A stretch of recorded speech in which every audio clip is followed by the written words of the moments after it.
Sometimes betrayal doesn't come with a fight. It arrives in silence. I thought I'd spend my best friend's wedding standing at her side, but instead, I wasn't even on the guest list. That absence forced me to walk away, to leave everything behind, and search for myself far from home. What I didn't know then was that while I was learning to heal, her perfect wedding was collapsing in front of everyone.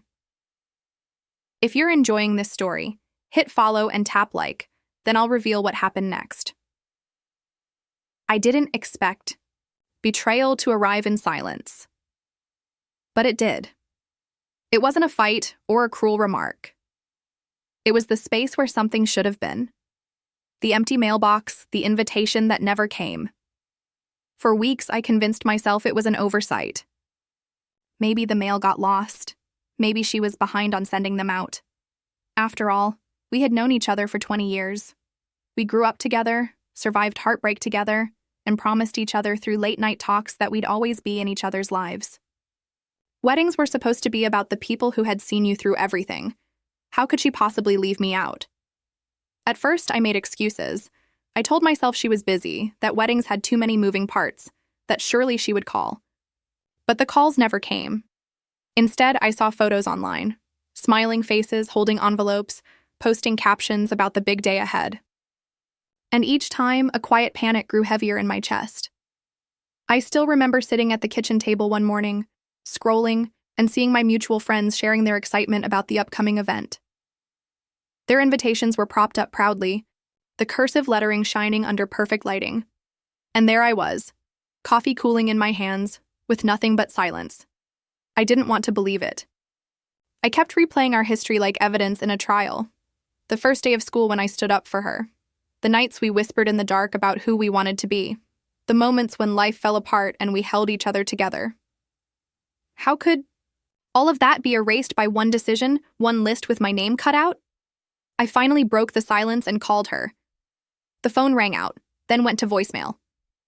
I tried again 2 days later, then sent a short message. Hey, just wanted to check in. Did I miss something?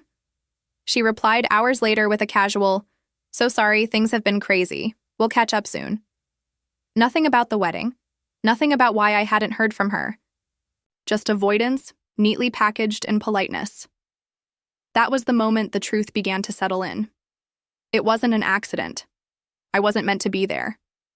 The realization hit harder than I expected. It wasn't just the wedding. It was the statement behind it. She was choosing a different life. One that didn't have room for me anymore. And instead of saying it directly, she let the absence speak for her. When I told my sister, she frowned. After everything you two went through, she didn't even give you the courtesy of a conversation? I shook my head. Not even that. My sister exhaled, frustration tightening her voice. That's not a friend. That's someone who's already decided you're disposable. Her words stung, not because they were harsh, but because they rang true. The following days blurred together. At work, I put on the same smile I always did, teaching my students, managing the classroom. But underneath, I felt hollow. At night, I lay awake replaying every memory, wondering if I had missed the signs. Maybe the distance had started years ago, in small shifts I chose not to see. One evening, I pulled out an old box of keepsakes. Inside was a bracelet she had given me when we were 10, woven with thread in mismatched colors. We had sworn it meant forever. Holding it in my hands now, the threads frayed and worn. I realized forever had already unraveled quietly. One strand at a time. I didn't cry the way I thought I would. Instead, I felt a cold stillness. Betrayal doesn't always roar. It can whisper. It can arrive through omission. That night, staring at the bracelet, I understood something clearly. If I stayed here, waiting for scraps of explanation, I'd drown in bitterness. I needed to leave. Not for her, not even for answers, but for myself. The decision was sudden, almost reckless. I opened my laptop and searched for flights. The screen glowed in the dark, offering places far from home, destinations I had once only daydreamed about. I didn't care where, as long as it wasn't here, as long as it wasn't waiting for an invitation that would never come. As I clicked through images of beaches and unfamiliar cities, I felt a shift inside me. For the first time in weeks, there was a spark of something that wasn't pain. It was freedom, fragile but real. The next morning, I told my parents over breakfast.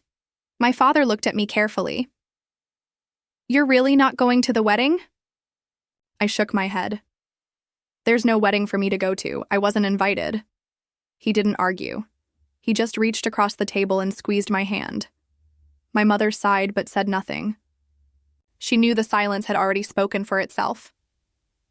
Later at school, my colleague asked if I was okay. I almost lied, but the words slipped out. "A friend left me off her wedding list."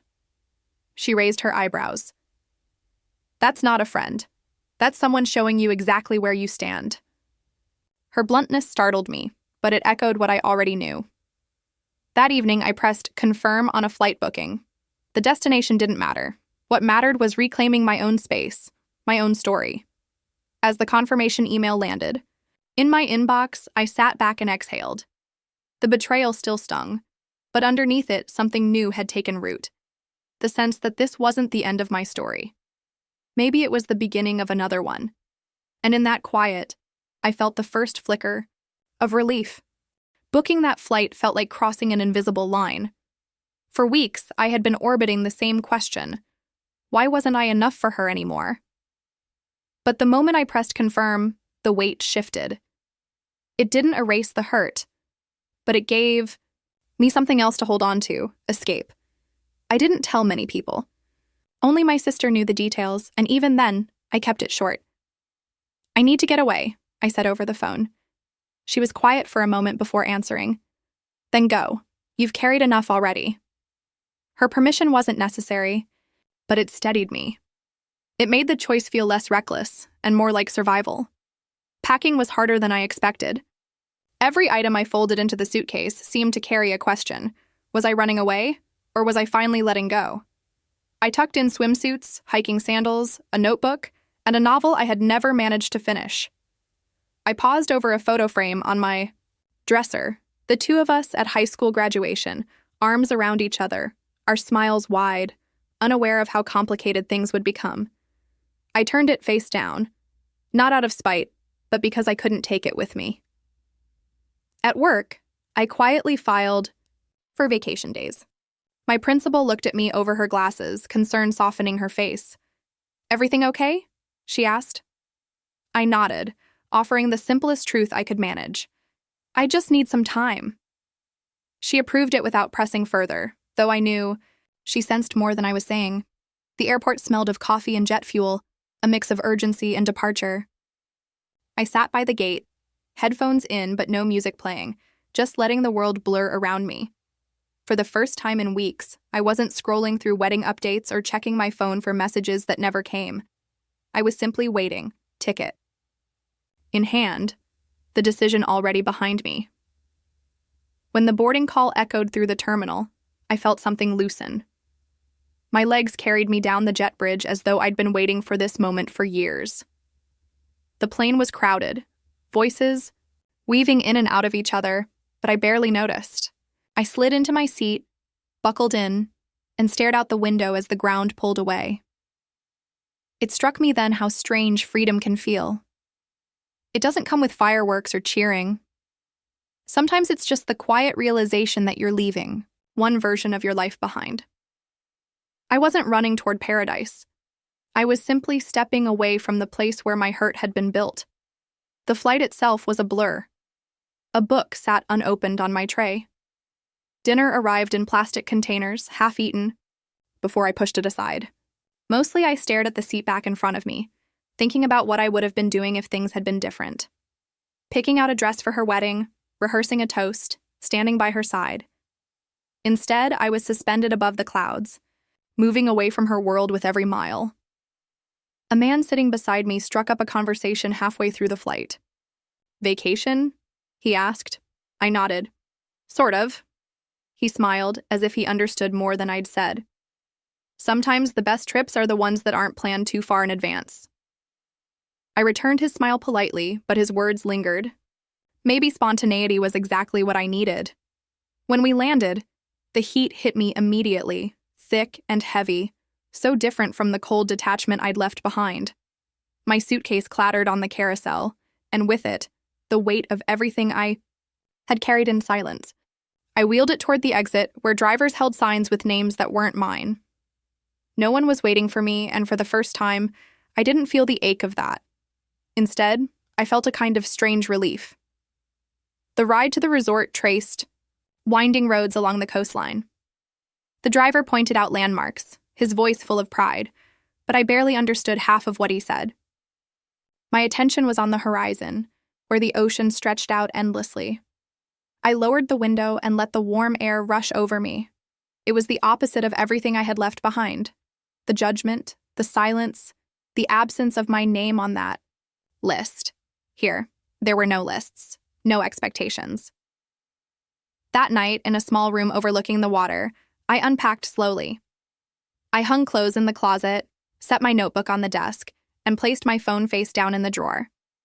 For the first time in years, I didn't feel the urge to check it before bed. Instead, I stepped out onto the balcony. Below me, waves broke against the shore, steady and unbothered. I leaned against the railing and let the night settle around me. The betrayal still lived inside me, sharp and undeniable, but it no longer defined every breath. Distance had a way of reshaping pain, not erasing it, but softening its edges. I wasn't healed, not yet, but I was no longer waiting for an explanation that would never come. As I closed the balcony door and climbed into bed, I realized something simple but powerful. Leaving wasn't about escape. It was about reclaiming the space I had given away for too long. And in that quiet room, far from the wedding I wasn't invited to, I finally felt like the story was beginning to shift. I woke before my alarm with a thought I couldn't ignore. I didn't need anyone's permission to start over. The room was warm, the morning quiet, and for the first time in months, I didn't reach for my phone. I lay there and listened to my own breathing. At breakfast, I chose a small table and kept my back to the view.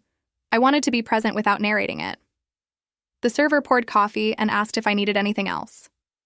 "Just a slower morning," I said, and he smiled like that was reasonable. The cup was steady in my hands. That steadiness felt new and earned. I joined the orientation walk, not for information but for pace. The guide spoke softly, naming paths and trees. When the group dispersed, I sat on a low wall and did nothing. Not journaling, not meditating, just letting my shoulders drop. By late morning, I walked the shore with my sandals in my hand and my phone still in a drawer. The water slid around my ankles and retreated. I tried not to turn it into a metaphor. I just matched my breath to its pull and release. I wasn't the main character. Grief didn't crash. It hummed, low, constant, background. I realized how long I had treated intensity as meaning. Maybe life can be quiet and still count. Maybe I can. I went to a yoga class on a shaded platform. The instructor asked us to set an intention. I didn't aim for wisdom. Be honest, I told myself. Midway through, I felt anger surface, sharp and clean. I didn't feed it and didn't push it away. I watched it pass through like weather. After class, a woman about my mother's age handed me a bottle of water. "First day?" I nodded. "You'll sleep better tonight," she said. "The body remembers rest before the mind does." I thanked her. That sentence stayed with me. I ate dinner alone and didn't apologize. I tasted the food, refilled my own glass, and refused to build a story about loneliness. It was dinner, and it was fine. Back in my room, I opened the notebook I had packed and wrote one page without edits. I am hurt. I am angry. I am still whole. Not every truth needs decoration. I lay down with the balcony door cracked open. Breeze lifted the curtain. I counted breaths until I lost track and started again. I didn't picture the wedding. I didn't rehearse conversations. I let an hour pass without needing to be chosen. Morning came without drama. "Be honest," the same small sentence returned. So I was. I admitted that if she called, if she cried, I would run to help. I admitted my leaving was a way to stop myself from doing that. I admitted I wanted to forgive her someday, not for her, but to stop reliving the hurt. Honesty didn't fix anything. It made the day lighter to carry. At the front desk, I asked about a nearby trail. The clerk drew a loose map, more suggestion than direction. "If you get turned around," he said, "walk toward the sound of water." I smiled at the simplicity. Maybe that's all any of us ever do. The path cut through stands of green where light dappled the ground. I moved unremarkably, leaving space for others to pass. Whenever I felt the itch to check my phone, I touched the notebook in my bag instead. Quiet stacked upon itself. The longer I left the noise alone, the less it clawed at the door. Halfway along the trail, I sat on a flat rock and ate an orange I had pocketed at breakfast. Juice ran down my wrist. I licked it without embarrassment. A group approached and asked me to take their photo. I framed them with the trees and sky. "Perfect," one of them said. I handed the phone back and kept walking. Not everything needs proof. On the return, I considered what I wanted to bring home. Not souvenirs, not a new identity. Just the ability to leave some questions unanswered. I had spent months treating silence like a message to decode. Here, it was simply silence. By late afternoon, the light softened. I sat on the balcony and wrote a single line. I am allowed to keep what is mine and return what is not. I closed the notebook and let it rest. After dark, I considered turning my phone on, just to say I was safe. My hand hovered above the drawer, then withdrew. "Tomorrow," I whispered. I switched off the lamp and waited for sleep without forcing it. It came easier. Somewhere between first and second dream, I felt a click inside, like a latch finding its place. Not closure, just the end of the need to chase it. I didn't know what was happening back home. I didn't know what would happen next. I only knew the quiet I came here to find had found me too. That was enough to carry me through the night. While I was waking up to the sound of waves, her day was already falling apart. I didn't know it at the time. My phone was still buried in the drawer. But later, when I pieced it together, the irony was hard to ignore. The wedding that had seemed untouchable, curated to perfection, was unraveling thread by thread. The forecast had promised clear skies, but rain started early. Tents went up in a rush, furniture shifted, guests murmured under umbrellas. Eleanor, her soon-to-be mother-in-law, snapped at the planner, demanding solutions that didn't exist. Inside the hotel, bridesmaids whispered complaints about dresses that no longer fit right, flowers that looked too pink, and timelines that were slipping. It wasn't joy, it was pressure dressed up as celebration. Jason arrived late, sunglasses hiding bloodshot eyes. He hadn't been careful the night before and everyone noticed. The photos were stiff, his smile forced, his hand on her back more of a reminder than a comfort. In a quiet room, he pressed her about a prenup addendum she hadn't seen. His words were sharp, his tone impatient. "It's nothing major," he told her, but she felt the ground shift beneath her. For months she had molded herself into their world, yet here she was, still being measured, still being doubted. Her father knocked on the door before the ceremony. He saw her streaked makeup, the panic she couldn't hide, and asked a simple question. "Are you sure?" For the first time in months, she answered honestly. She wasn't. What followed spread quickly. First whispers among guests, then messages flying across phones. Chairs were left empty, flowers dragged away, staff arguing over who would cover costs. The Peters family tried to salvage their image, but the truth slipped through cracks faster than they could contain it. By evening, a hashtag was circulating, videos already uploaded, a wedding that collapsed in real time. And me? I was sitting by the ocean, toes buried in wet sand, watching the sun melt into water. I had no idea what was happening across the continent. I just remember thinking how still everything felt, how for once the silence wasn't painful. While her carefully constructed life crumbled, mine, unexpectedly, was beginning to feel whole. I didn't turn my phone back on until the airport. For a full week, I had lived without it. No updates, no notifications, no reminders of what I had left behind. But as the plane taxied to the gate and people around me reached for their devices, I felt the pressure rise. My hand trembled slightly when I slid it out of the drawer in my bag and pressed the button. The screen lit up at once, buzzing in my palm. Then it kept buzzing. One message after another stacked on top of the last until the notifications blurred together. 47 missed calls, 68 texts, voicemails, emails, unknown numbers. It felt like a floodgate had opened.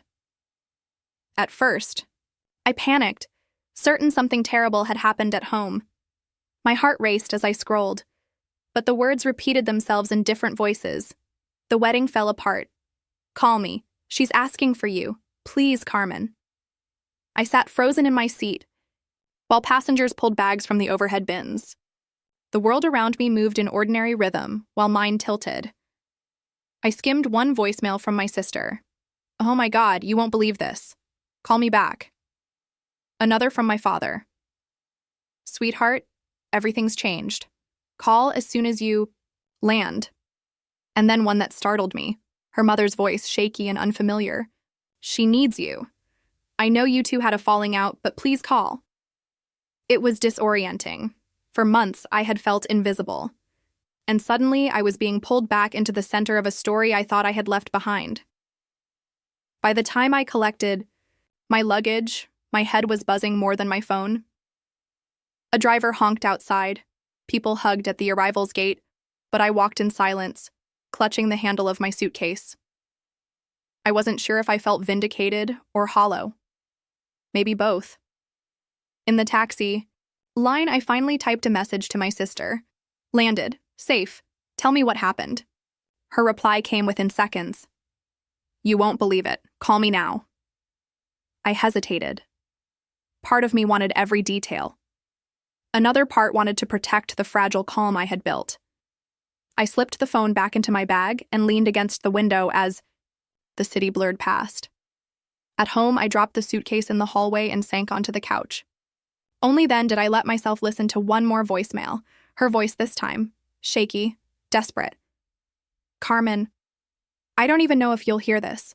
I messed up. I need to talk to you, please. For a moment, I closed my eyes and let the sound wash over me. This was the same girl who had once sworn we'd always stand by each other. The same girl who had cut me from her wedding list without a word. Now she was reaching back. I whispered into the quiet room, though no one could hear me. And where were you when I needed you? The phone buzzed again in my hand. Another text. Another reminder that the silence had ended. The question lingered heavy in my chest. Would I step back into her story, or had mine already moved on? The cafe was small, tucked between a bookstore and a florist, the kind of place where nobody lingers too loudly. I chose a corner table, arrived early, and wrapped my hands around a cappuccino I barely touched. My chest was tight with questions. I didn't know if I wanted answered. When she walked in, I almost didn't recognize her. Gone were the polished clothes, the careful posture, the rehearsed smile. She wore jeans and a plain sweater, her hair loose and unstyled, her face puffy, from tears. For a moment, she froze, scanning the room, then made her way toward me. Thank you for coming, she said as she sat down. Her voice cracked on the last word. I nodded, unsure what to offer. The silence stretched, but I didn't fill it. Finally, she whispered, I don't even know where to start. I hurt you, I know that, and I don't know if you can forgive me. I stared at the steam rising between us. Part of me wanted to say nothing, to let her sit in the weight of it. But another part, the part that remembered every shared secret, every midnight phone call, spoke quietly. You didn't just hurt me, you erased me. Her tears came fast then. She covered her face with her hands, shoulders shaking. The sound was raw, not elegant, not rehearsed. I thought I was choosing the life I always wanted, she admitted, but all I did was lose myself, and I lost you. I leaned back, studying her. So why now? Why me after all this? Because when everything collapsed, she said, lowering her hands, you were the only person I wanted to call. You always saw me for who I was, and I didn't realize how much I needed that until it was gone. The words landed heavy. I wanted to believe her. But I also knew how easily she had discarded me before. My silence must have unnerved her because, she added quickly, I don't expect us to go back. I don't want it to end like this. I took a long sip of coffee, thinking. Distance had given me something I didn't know I could have. Boundaries. I couldn't return to the way things were. But maybe there was room for something different. We can try, I said finally. Not what we had, something new. But it has to be honest. Relief softened her face. She nodded. Honest. I can do that. The weeks that followed were careful. We met occasionally, not often. She told me about leaving his world behind, about applying to finish her degree, about the humiliation of seeing herself talked about online. I listened, but I didn't carry her weight for her. That was new for both of us. One night, months later, we sat in a quiet restaurant. She looked healthier, lighter. I told her about a new man I had been seeing, a teacher like me. Her smile was genuine. That's good, she said softly. You deserve someone who sees you. As we walked to our cars, she stopped me. I never thanked you, she said, for showing me what friendship looks like, even when I didn't, and for being out of reach when my world fell apart. If you'd answered then, I would have leaned on you again. I needed to face it myself. Her honesty caught me off guard. For the first time, I saw her not as the girl I'd lost, but as someone remaking herself, one small step at a time. Later that night at home, I unpacked the woven bracelet I'd brought back from the resort. I slipped it onto my wrist and traced the threads with my fingers. The ocean is always changing, Lucia had told me. So too are we. She was right. The friendship that once defined me had broken, but it hadn't destroyed me. In its place, something quieter, steadier had formed, not just with her, but within myself. Forgiveness hadn't erased the pain. It had transformed it into something I could carry without breaking. And in that quiet, I finally understood.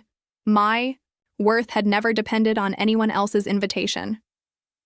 Your like and follow motivate me to share more stories. Leave your feedback in the comments.